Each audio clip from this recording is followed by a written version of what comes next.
Vamos a ver entonces el día de hoy, el tema es sobre la interpretación y hoy vamos a enfocarnos únicamente en los propósitos de la interpretación.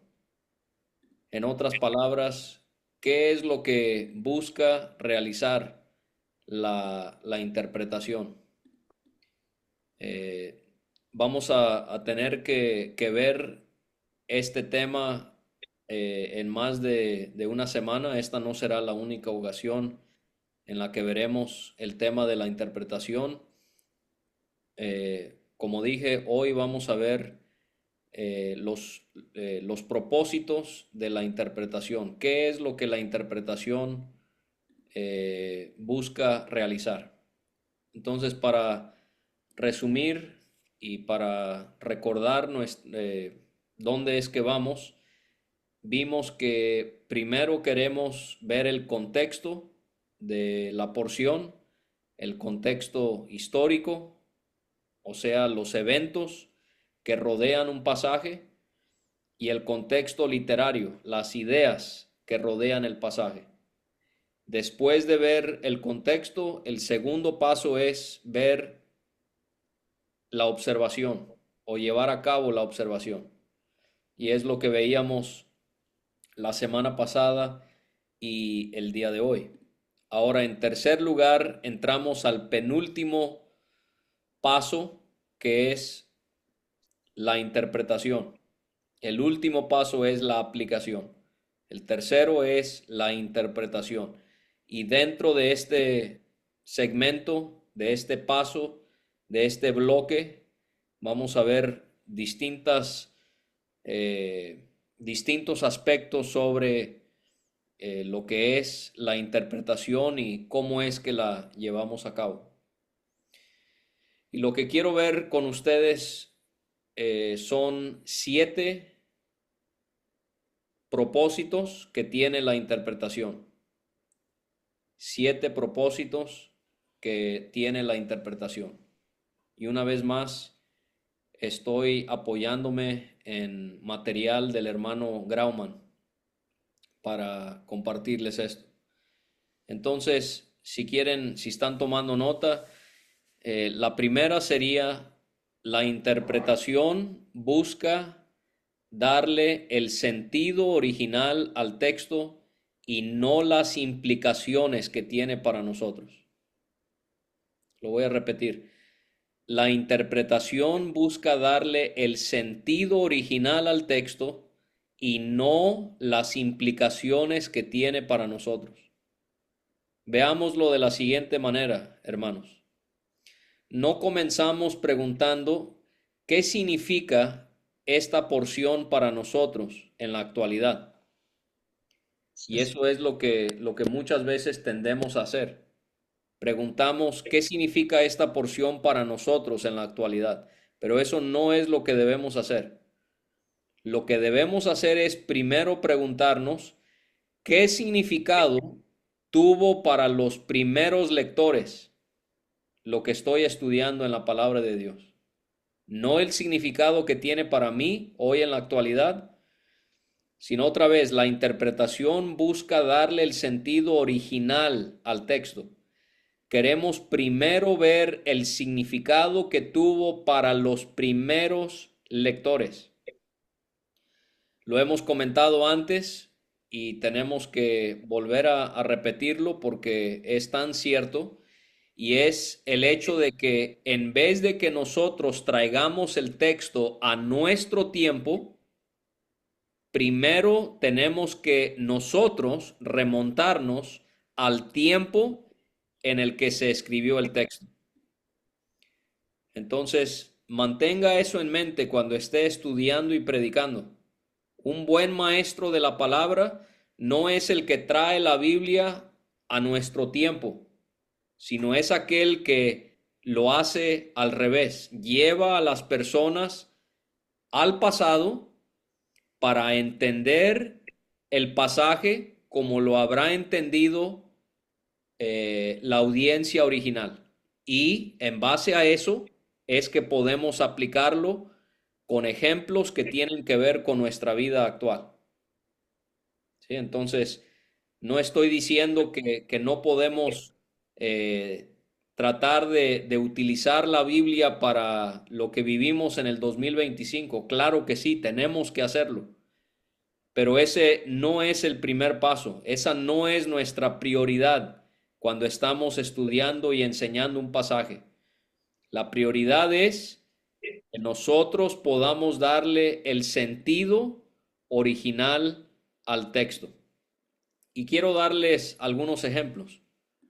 Y voy a mostrarles aquí la palabra de Dios para que lo tengan frente a ustedes y la consideremos juntos. Por ejemplo, si vemos Éxodo 21 del 1 al 6. Estas son las leyes que les propondrás. Si comprares siervo hebreo, 6 años servirá, mas al séptimo saldrá libre de balde. Si entró solo, solo saldrá. Si tenía mujer, saldrá él y su mujer con él. Si su amo le hubiere dado mujer y ella le diere hijos o hijas, la mujer y sus hijos serán de su amo y él saldrá solo. Y si el siervo dijere, yo amo a mi señor, a mi mujer y a mis hijos, no saldré libre, entonces su amo lo llevará ante los jueces y le hará estar junto a la puerta o al poste, y su amo le horadará la oreja con lesna y será su siervo para siempre. Entonces, hermanos, con este afán de interpretar la escritura, primero viendo el sentido original, si vamos a poner eso en práctica, lo que no podemos hacer es leer Éxodo 21, 1 a 6, y lo primero que se nos viene a la mente o a la boca cuando queremos hablar sobre este pasaje es decir, es que esto nos hace pensar en la fidelidad que nosotros debemos tener hacia el Señor, que nosotros debemos ser como ese siervo que amó tanto a su Señor y debemos serle fieles a Él. O que este pasaje nos hace pensar en Jesucristo disponiéndose a la voluntad de su Padre al venir a morir en esta cruz, al venir a este mundo a morir en una cruz. No, eso no es lo primero que debe venir a nuestras mentes.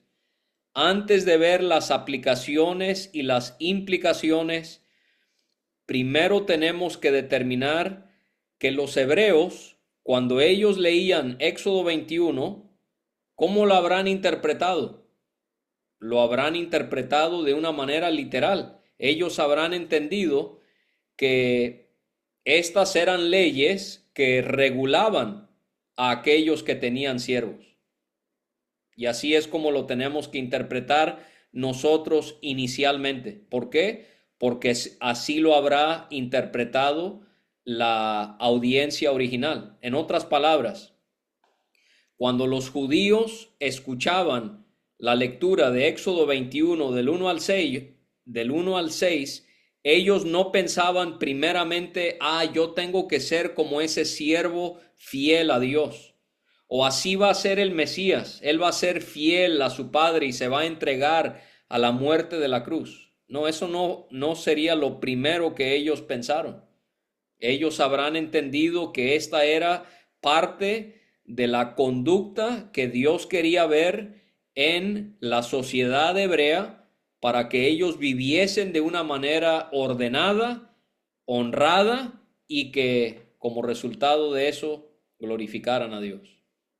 Entonces ese sería un ejemplo de cómo en la interpretación buscamos darle el sentido original al texto y no las implicaciones que tiene para nosotros.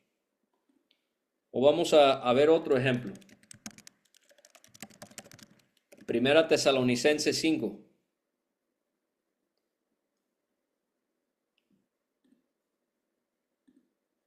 (17 y 18).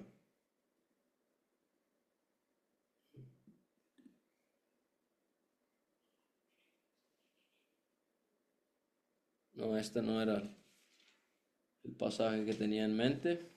Denme un segundito.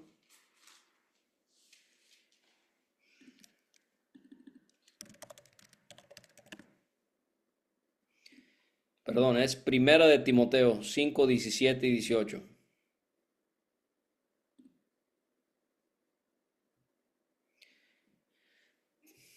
Pablo escribe a Timoteo, él está en Éfeso: los ancianos que gobiernan bien sean tenidos por dignos de doble honor, mayormente los que trabajan en predicar y enseñar. Pues la Escritura dice: no pondrás bozal al buey que trilla, y digno es el obrero de su salario.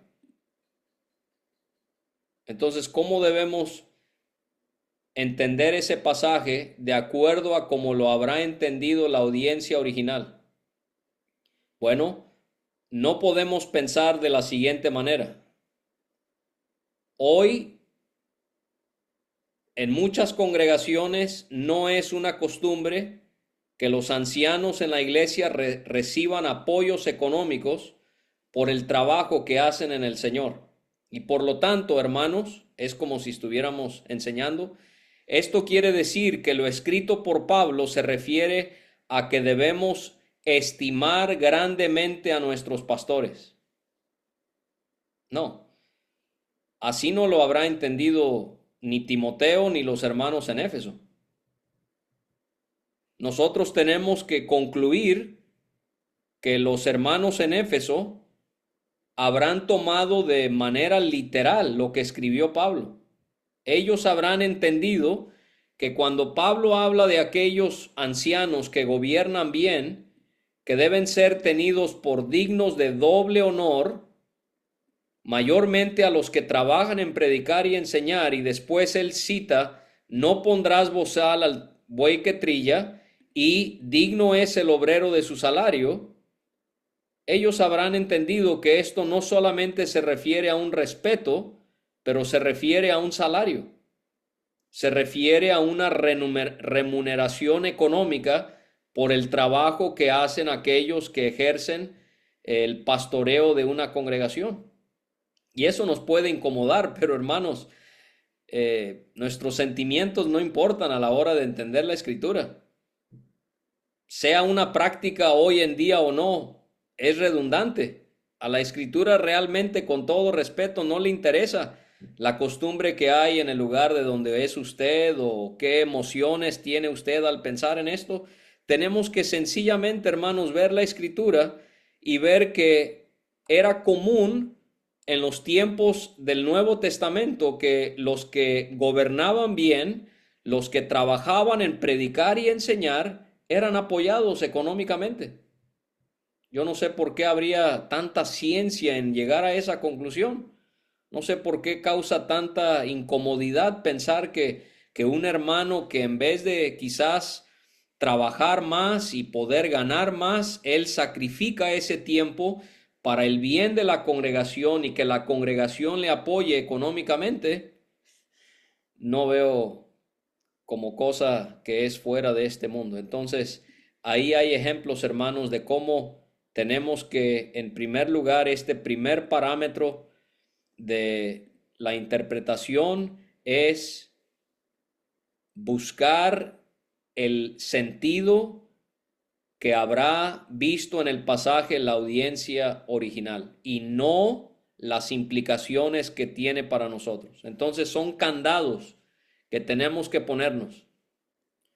Antes de interpretar y antes de aplicar, ¿qué tenemos que hacer? Contexto, observación. Y ya que estamos en la interpretación, antes de que nosotros queramos aplicar ese texto a nuestro tiempo, tenemos que interpretarlo, en este caso, de acuerdo a lo que la audiencia original entendió de ese pasaje.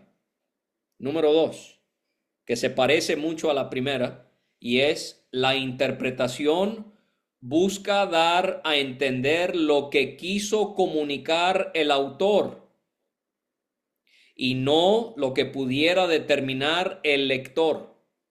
¿Sí?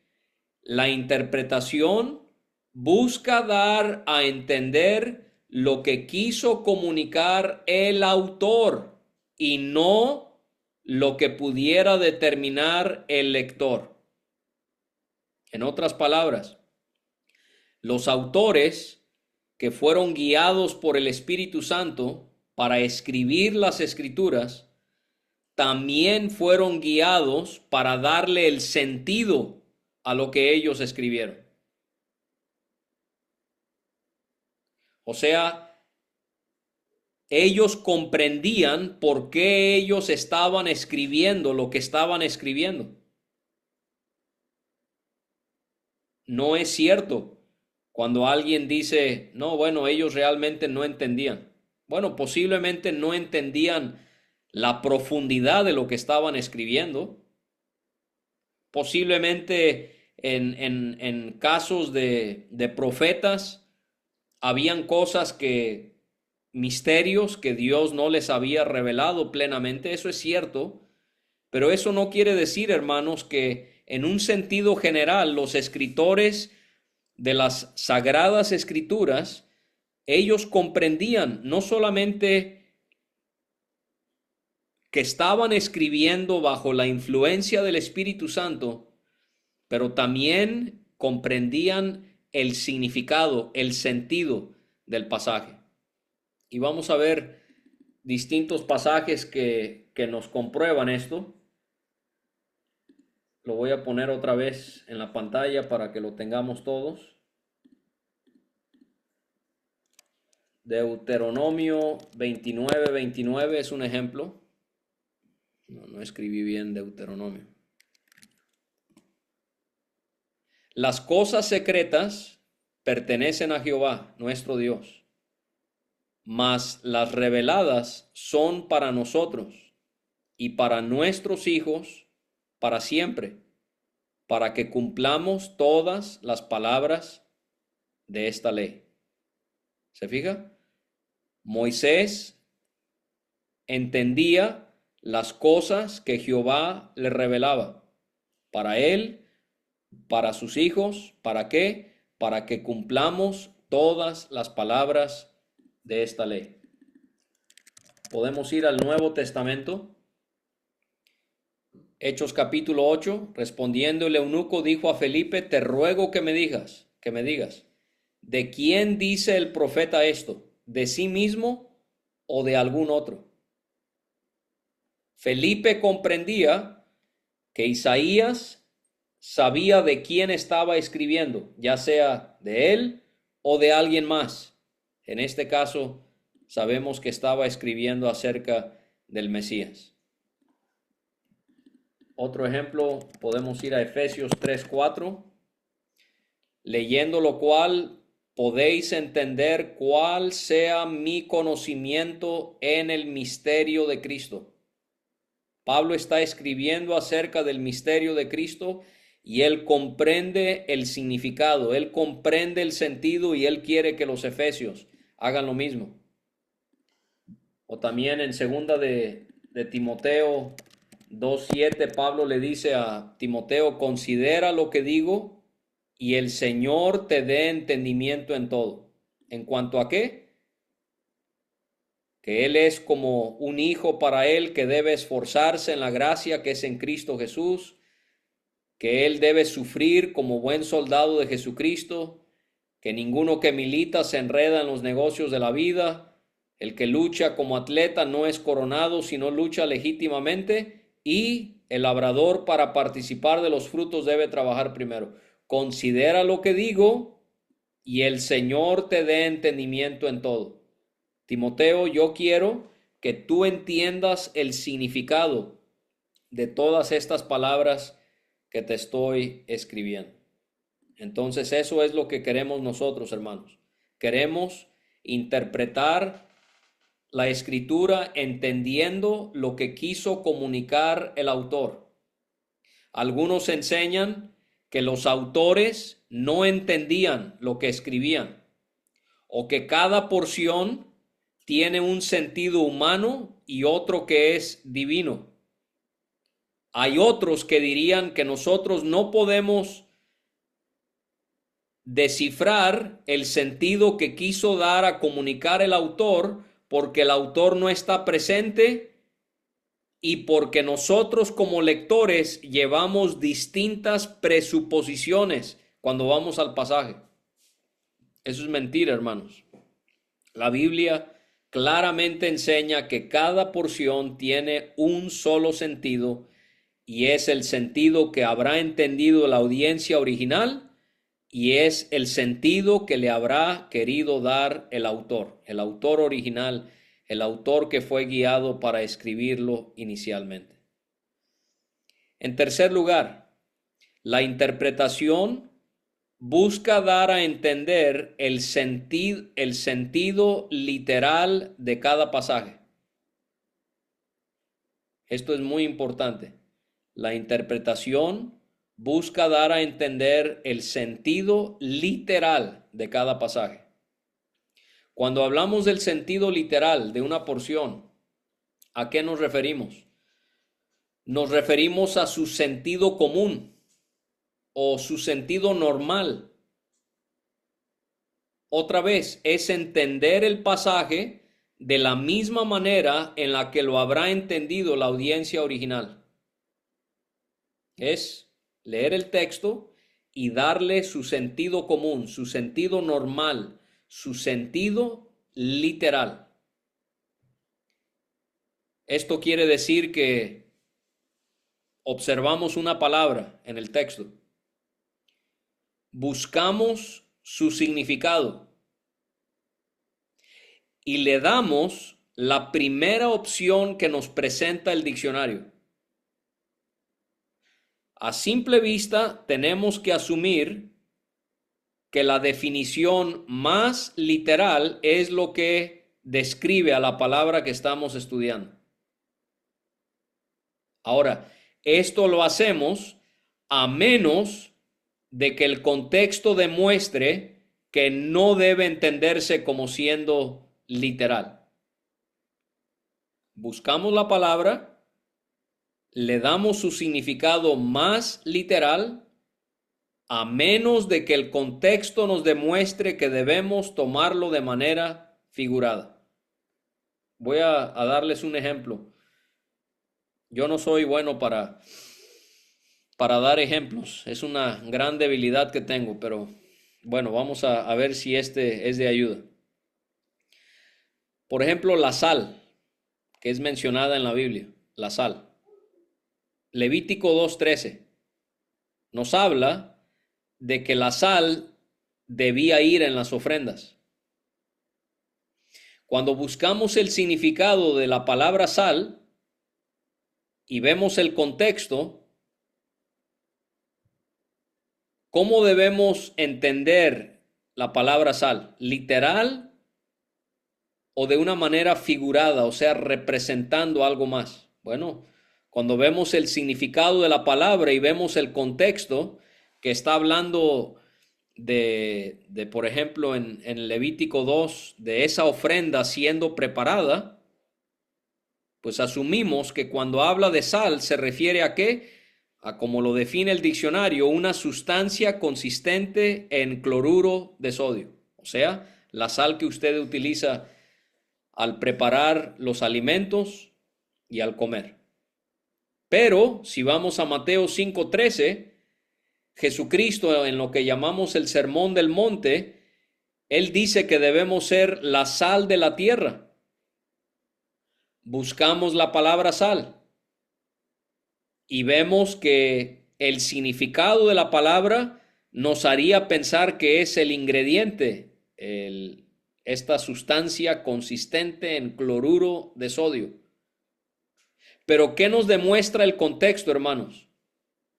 El contexto nos demuestra que sería absurdo decir que literalmente somos sal.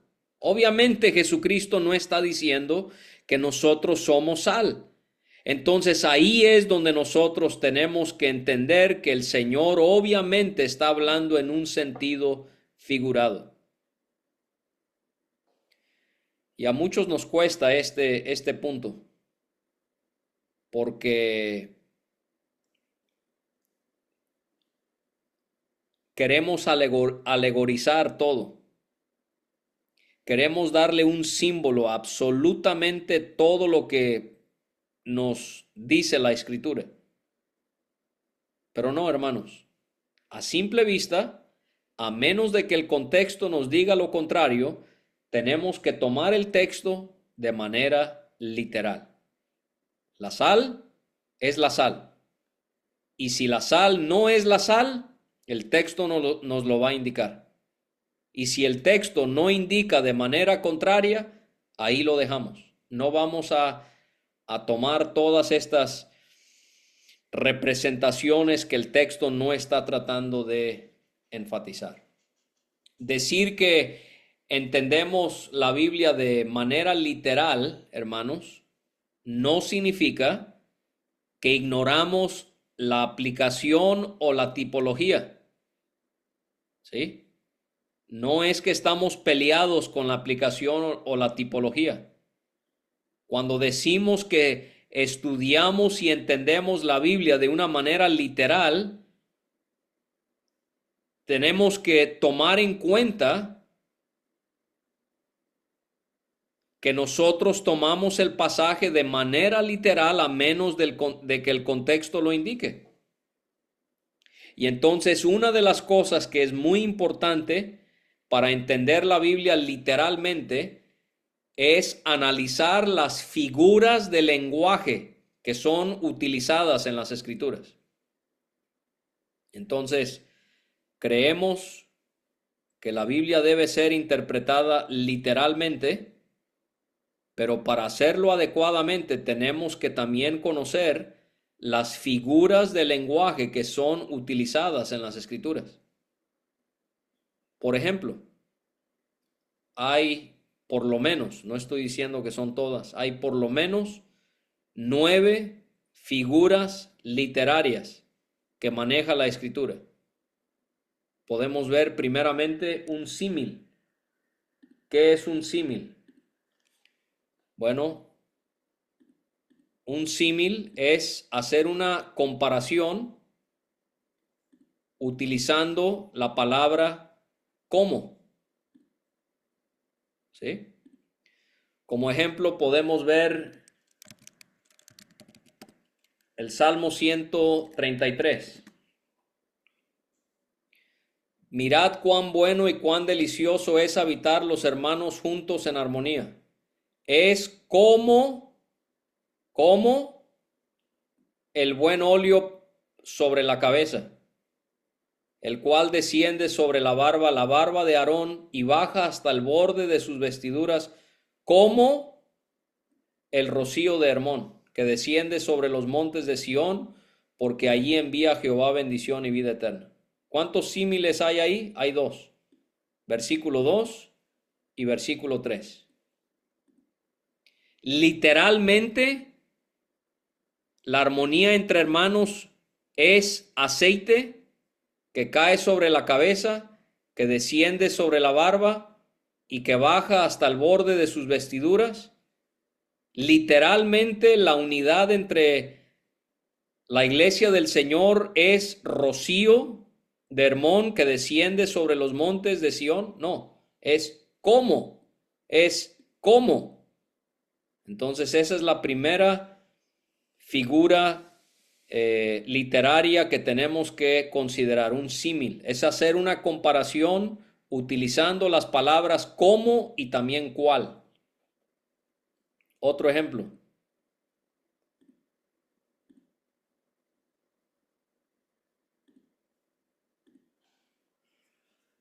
Un versículo que conocemos todos.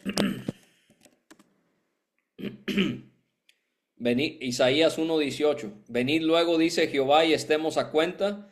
Si vuestros pecados fueren como la grana, como la nieve serán emblanquecidos. Si fueren rojos como el carmesí, vendrán a ser como blanca lana. No podemos tomar literalmente ese versículo, ¿verdad? El pecado no es color rojo. El perdón no es la nieve. El pecado no es como el rojo carmesí. El perdonado no llega a ser blanca lana de una oveja. No, es como. ¿Por qué? Porque es un símil. Entonces hay que considerar eso. Número 2, una metáfora. Una metáfora se parece mucho al símil. La única diferencia es que en la metáfora hacemos una comparación sin utilizar las palabras como y cual. Símil, sí se usan esas palabras. Metáfora no se utiliza, no se emplea. Textos muy conocidos también por cada uno de nosotros.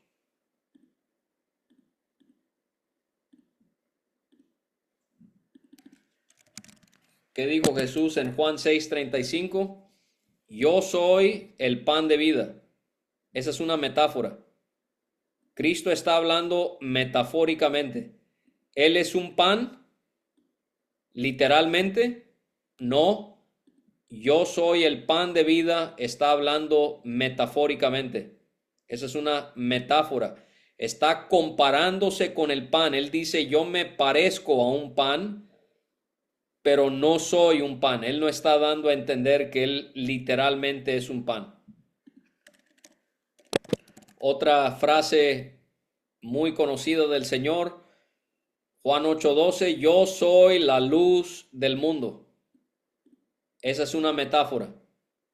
Cristo se está comparando a la luz. Cristo no es una luz.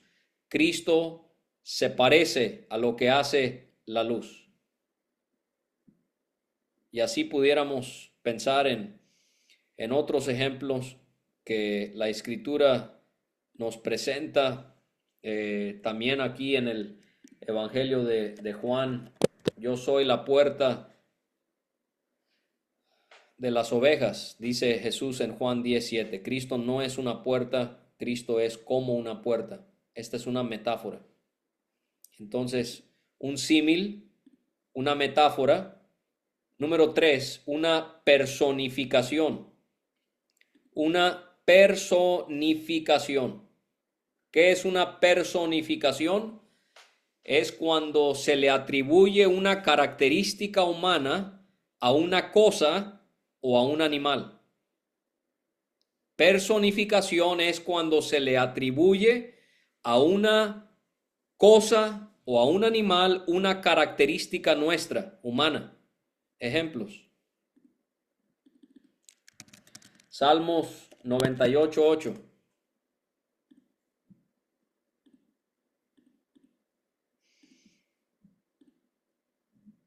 Los ríos batan las manos, los montes todos hagan regocijo.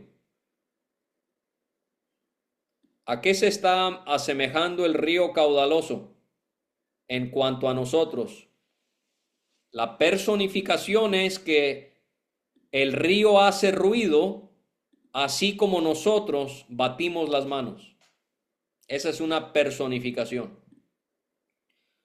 O también pudiésemos ir a Isaías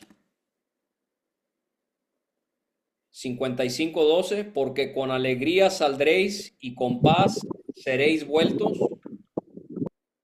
Los montes y los collados levantarán canción delante de vosotros, y todos los árboles del campo darán palmadas de aplauso. ¿Es literal eso?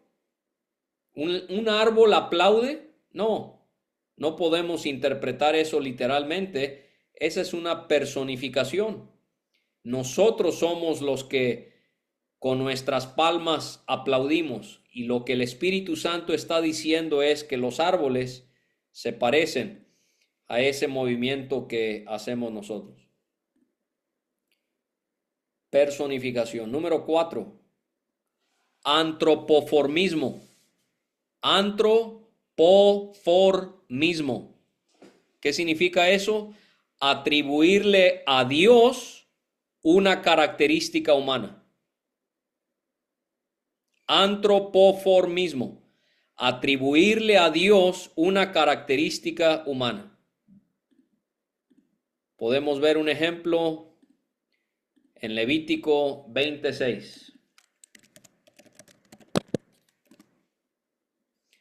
la persona que atendiere a encantadores o adivinos para prostituirse tras de ellos, yo pondré mi rostro contra tal persona y la cortaré de entre su pueblo.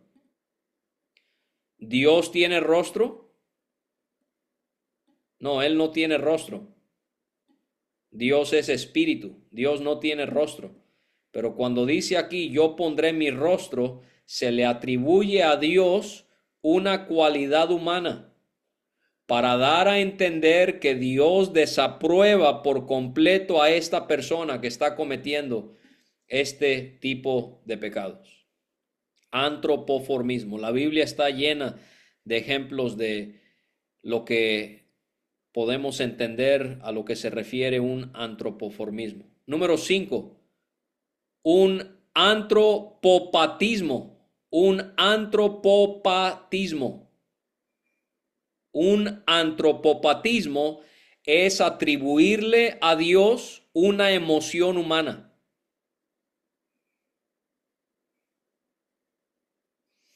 Es atribuirle a Dios una emoción humana. Antropopatismo. Ustedes conocen bien este ejemplo.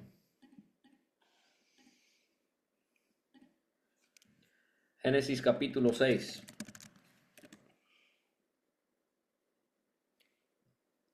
Versículo 5. Y vio Jehová que la maldad de los hombres era mucha en la tierra, y que todo designio de los pensamientos del corazón de ellos era de continuo solamente el mal. Perdón, era el 6. Y se arrepintió Jehová de haber hecho hombre en la tierra, y le dolió en su corazón. ¿Sí se fijan? Ese es una... Está difícil la palabra. Antropopatismo.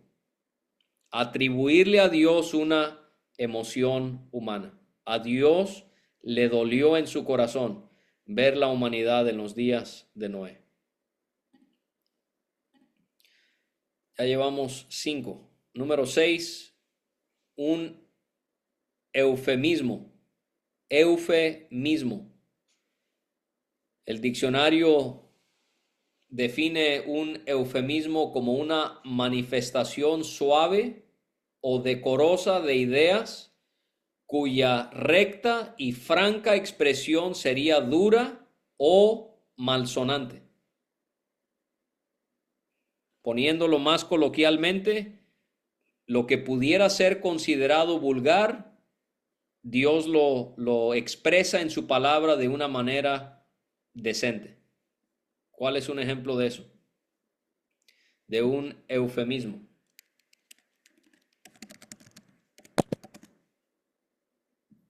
Conoció Adán a su mujer Eva. Esto no es que la conoció debajo de un árbol y la saludó y se vieron por primera vez. ¿A qué se refiere conoció? Conoció Adán a su mujer Eva, la cual concibió y dio a luz a Caín. Obviamente, eso se refiere más allá de saludar a alguien, más allá de saber que alguien existe, está hablando aquí de la intimidad sexual que hay en el matrimonio. Pero se fijan la dignidad con la que el Espíritu Santo redacta su palabra. Y nosotros debemos también, hermanos, hablar de esa manera. Cuando estamos hablando, predicando, hablar influenciados por los eufemismos que encontramos en la palabra de Dios. A veces el púlpito se dicen cosas tan fuera de lugar, cosas que tienen que ver con lo sexual, lo vulgar, que nunca debían ser dichas. Debemos ser como Dios. Dios usó eufemismos. Otro ejemplo, acerca del rey Saúl. Primera Samuel 24 y versículo 3. Y cuando llegó a un redil de ovejas en el camino, donde había una cueva, entró Saúl en ella para cubrir sus pies. Cubrir sus pies es que defecó, por decirlo muy directamente, pero Dios no lo dice de esa manera.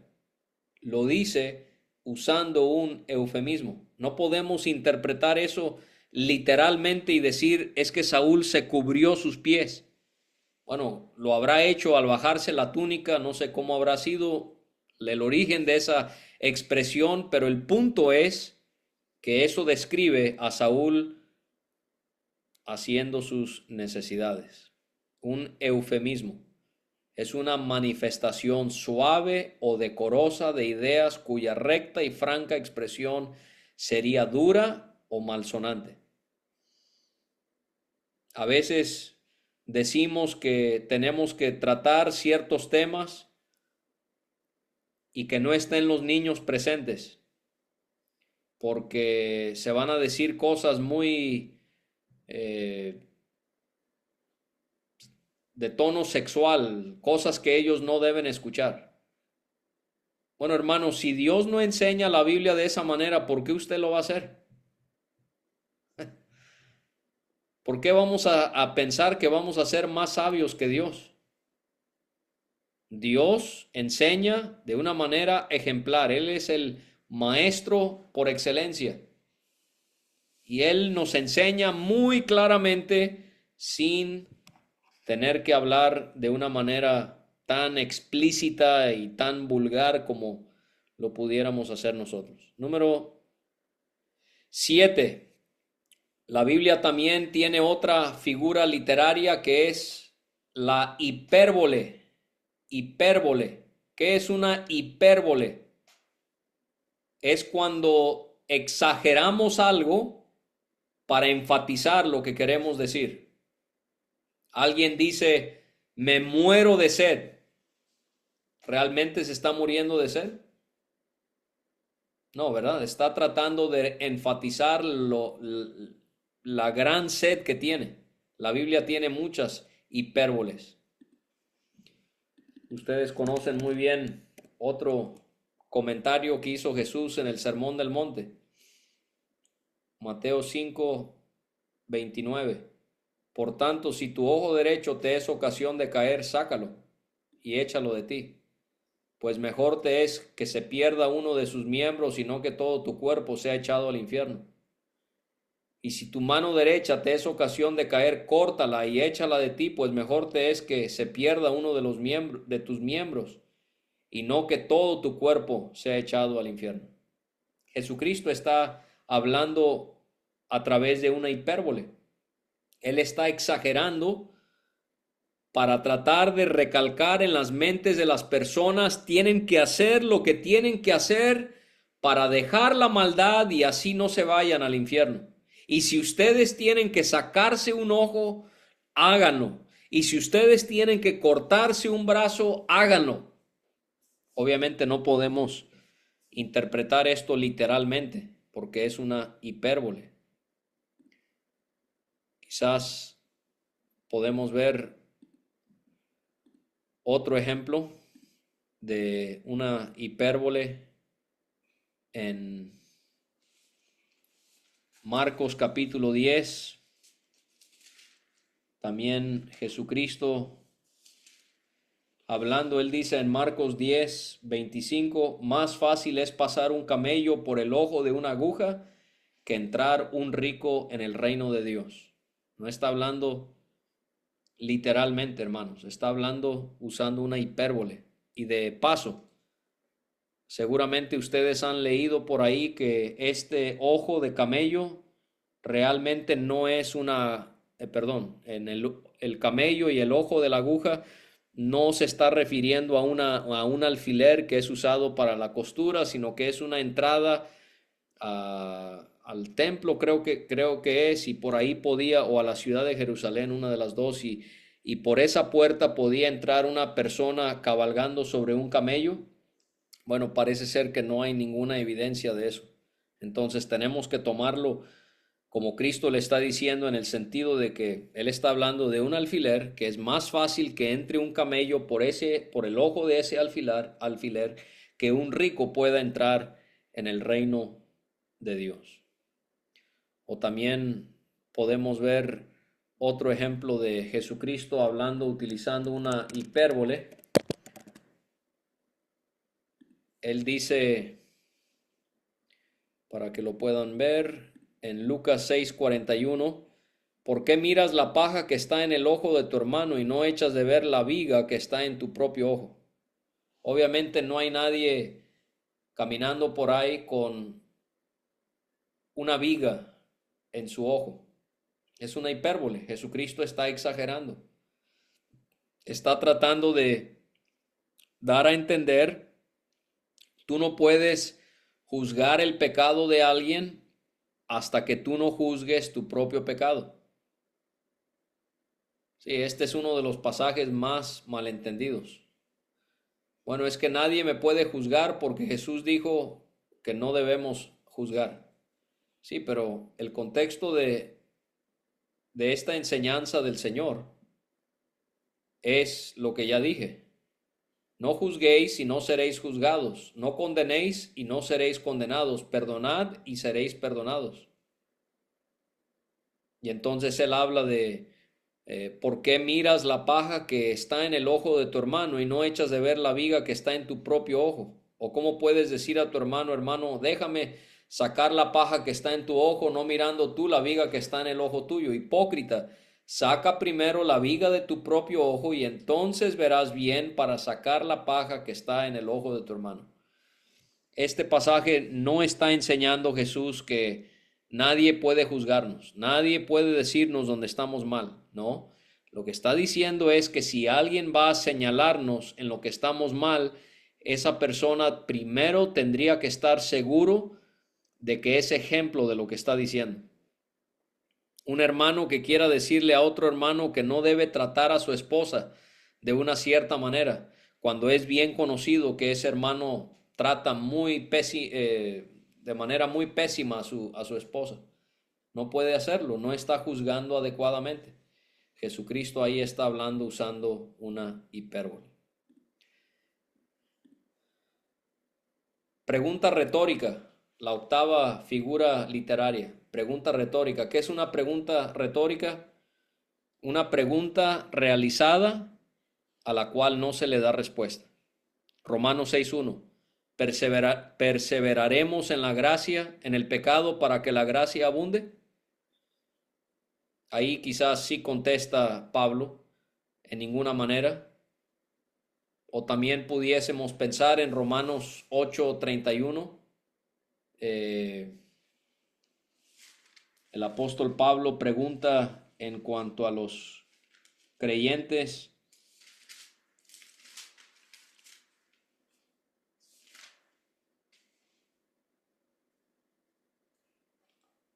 ¿Qué pues diremos a esto? Si Dios es por nosotros, ¿quién contra nosotros? Pregunta retórica. Y una frase idiomática. Una frase idiomática. ¿Qué es una frase idiomática? Una expresión que tiene un significado diferente al sentido literal de las palabras que la componen. Una expresión que tiene un significado diferente al sentido literal de las palabras que la componen. Eso es lo que es una frase idiomática. Algunos ejemplos. Éxodo capítulo 3 y versículo 8. He descendido para librarlos de mano de los egipcios y sacarlos de aquella tierra a una tierra buena y ancha, a tierra que fluye leche y miel. Esa es una frase idiomática. La tierra que fluye leche y miel. No significa que literalmente hay leche y miel fluyendo por la tierra. Es una expresión que tiene un significado diferente al sentido literal de las palabras que la componen. Esa expresión da a entender que es una tierra próspera. ¿Sí? O también pudiésemos ir al segundo libro de Samuel, capítulo 3 y versículo 10.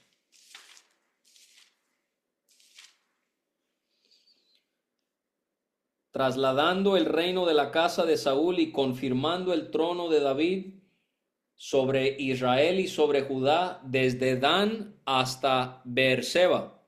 Esa es una frase que se repite en esta sección del Antiguo Testamento, desde Dan hasta Beerseba, desde el norte, desde el punto más al norte hasta el punto más al sur. Esa es una frase idiomática. Salmo 17 y versículo 8. Guárdame como a la niña de tus ojos. No es literal, sino es una expresión, una frase idiomática hablando de lo especial que es el pueblo de Israel para Jehová. Guárdame como a la niña de tus ojos, escóndeme bajo la sombra de tus alas. Y así pudiéramos ver también, por ejemplo, Isaías 40:15, como dice que todas las naciones le son como la gota de agua que cae del cubo. Esa es una frase idiomática. No es literalmente la gota que cae del cubo, da a entender lo insignificante que son las naciones para el gran Dios a quien adoramos. Muy bien. Avanzamos a la cuarta, hermanos. La interpretación busca entender el sentido gramatical del pasaje.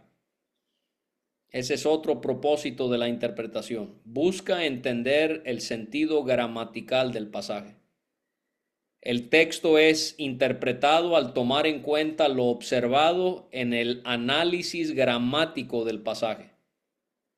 Esto incluye, 1, estudiar la sintaxis del texto. Esto es ver cómo se combinan las palabras para formar una oración. 2, estudiar el sentido léxico de las palabras. Esto es considerar el significado de una palabra. 3, estudiar la morfología de las palabras. Esto es analizar la estructura de las palabras, es examinar, por ejemplo, la procedencia de una palabra. En griego, esta palabra viene de esta otra palabra. O tomar nota cuando una palabra comienza con un prefijo que lo hace ser negativo. Todo eso es estudiar la morfología de las palabras. Entonces, en la interpretación, podemos ver que la interpretación busca entender el sentido gramatical del pasaje. Número 5. La interpretación busca dar el sentido siguiendo lo que se ha llamado el principio de la analogía de la fe. Esto es sumamente importante. La interpretación busca dar el sentido, entendemos la Biblia, siguiendo el principio de la analogía de la fe, o también llamada en ocasiones la analogía de las Escrituras. ¿Qué es eso? Que el mejor intérprete de la Biblia es el comentario que tenemos en el librero. No. El mejor intérprete de la Biblia es la Biblia misma. Ya que la Biblia no tiene contradicciones, un pasaje lo usamos para interpretar adecuadamente otro pasaje que se relaciona con el tema. Entonces, alguien, por ejemplo, está estudiando el tema de la justificación y lee la epístola de Santiago, y esa persona, al leer Santiago, concluye que la justificación es por las obras.